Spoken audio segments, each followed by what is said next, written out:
નમસ્તે ખેડૂત મિત્રો.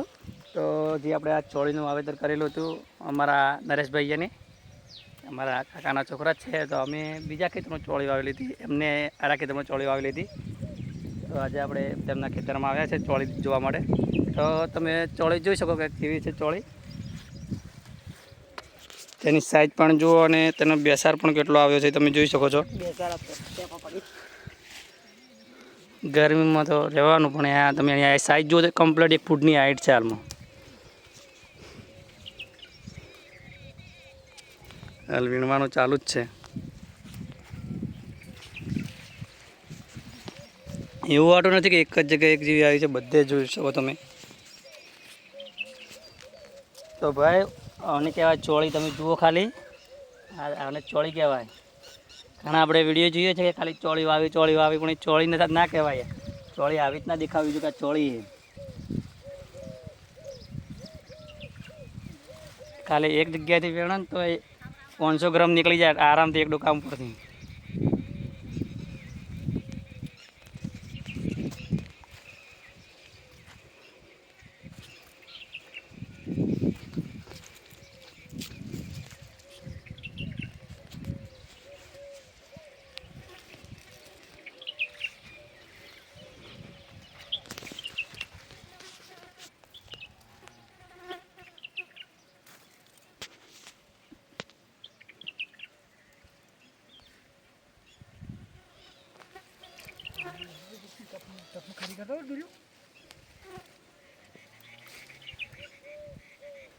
ખાલી 3 દિવસ થઈ ગયા છે વીણે.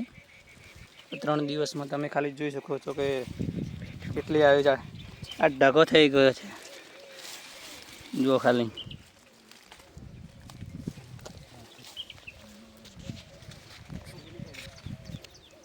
ગમે તમે જોઈ શકો તો ગમે એ ડોકાની શાઇનિંગ પણ જબરજસ્ત છે અને 1 ફૂટની હાઈટ પણ કમ્પ્લીટ થઈ ગઈ છે.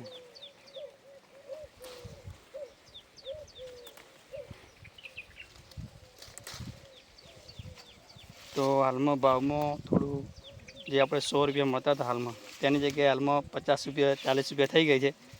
પણ જો આવો જ ઉતારો મળતો રહે તો પણ સારું કહેવાય. જો 100 રૂપિયા જેવો ભાવ હોત તો વળી ઘણું સારું હોત.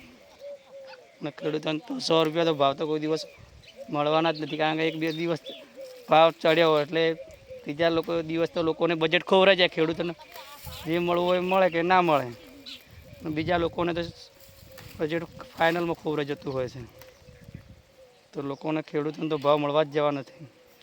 બીજા વસ્તુમાં ગમે તેટલા ભાવ ચડી જાય તો એને કોઈ ઓબ્જેક્શન નથી, પણ એક ખાવાની વસ્તુની અંદર તે જ ભાવ ચડી જાય તો ખેડૂતોનો તરત નીચે લાવવાની વાતો કરતા હોય છે લોકો.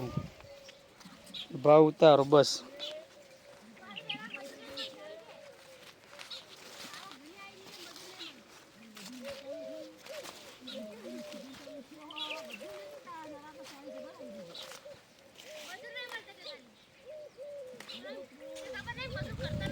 આપણે મજૂર જ છે કે મજૂરની શું જરૂર છે?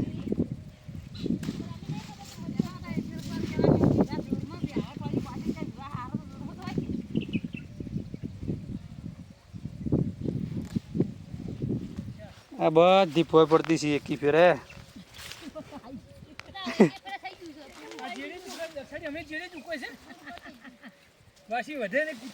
આ જો પણ